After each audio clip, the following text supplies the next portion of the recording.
مو وخت په خیر ګرانو زده کوونکو. هیله منده یم چې ټول راته روغ او جوړ واوسئ. په تېره جلسه کې موږ راغلو د کال د لومړي موسم په اړه مو درس ولوستل چې څه شی و؟ پسرلی. پسرلي په اړه مو ولوستل ده چې پسرلی د کال لومړی فصل دی. راځي څوک څه کار کوي په پسرلي کې، او بل د پسرلي په اړه مو ډېر زیاتې نوي کلمې زده کړلې. دا ټول مو ولوستل. که چا درس نه یې زده کړی نو کولی سي مخکینی ویډیو وګوري، او که کومه پوښتنه لري نو کومنټ کې دې ولیکي. نن ورځې لوست جالبه ده، خو مخکې له دې چې راسو په لوست باندې خبرې وکړو، اول وایو چې زموږ موخه له دې لوست نه څه. یو خو تفریحي لوست دی، لږ زره به نن وخاندو، او بل داسې په دې لوست کې به موږ څه زده کړو؟ د کلمو سم لیکل او سم لوستل به زده کړو، جمله جوړونه به زده کړو، او همداسې رابسو یوه ټوکه به زده کړو. شاید نن د لوست مو ټوکه وي، او بل مخکې له دې په ټوکې باندې راسو او ټوکه ولولو چې څه شی ده. نو دغه تصویر وګورئ. آفرین. په دې تصویر کې څه شی ګورئ؟ ډاکټر ده. یو کوچنی ماشوم څه کوي؟ معاینه کوي. او راځو دلته دوه پوښتنې لرو. وایي له تاسو څخه د چا کومه ټوکه زده ده؟ خپلو ټولګیوالو ته دې ووایي. نو تاسې که کومه ټوکه زده یې، تاسې ماته په کورنۍ دنده کې ولیکئ، یا هم ویډیو واخلئ او ماته یې په ایمیل کې راولېږئ، تر څو زه لږ وخندم. او بل داسې آیا ټوکې مو خوښیږي؟ ټوکې کول مو خوښیږي که نه خوښیږي؟ البته د ډېرو ټوکې کول خوښیږي، خو په ځای او په چوکاټ کې. راځو دغه ټوکه لولو.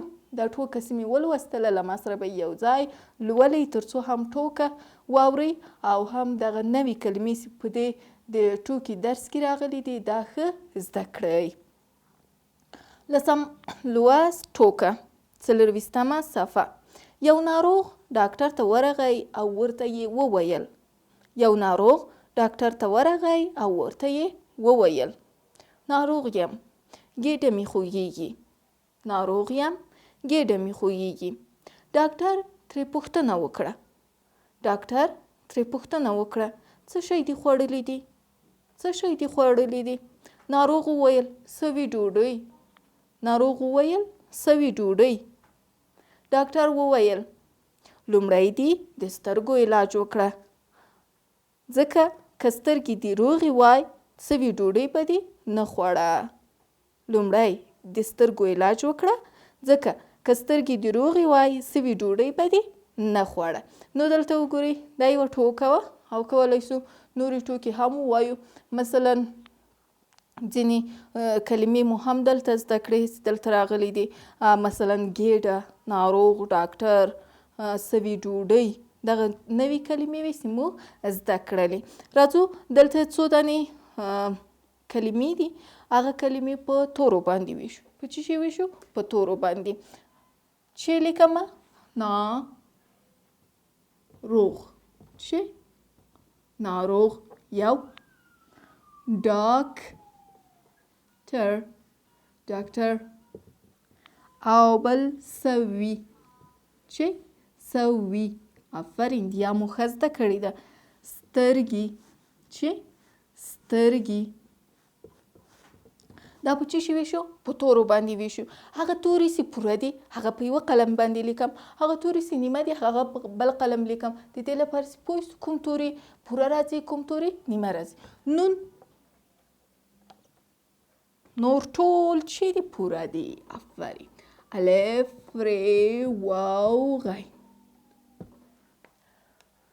دا کاف نیمه سو که نه؟ آفرین. ټیم نیمه سوه که نه؟ آفرین. او ر.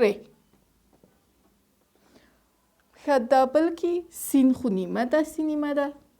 واو او واو نیمه ده؟ نه نیمه نه ده، غلط مې که. نو چې لیکم؟ سین نیمه، واو او یا پوره. آفرین. سین بیا هم نیمه، ت نیمه، پوره نه، نیمه.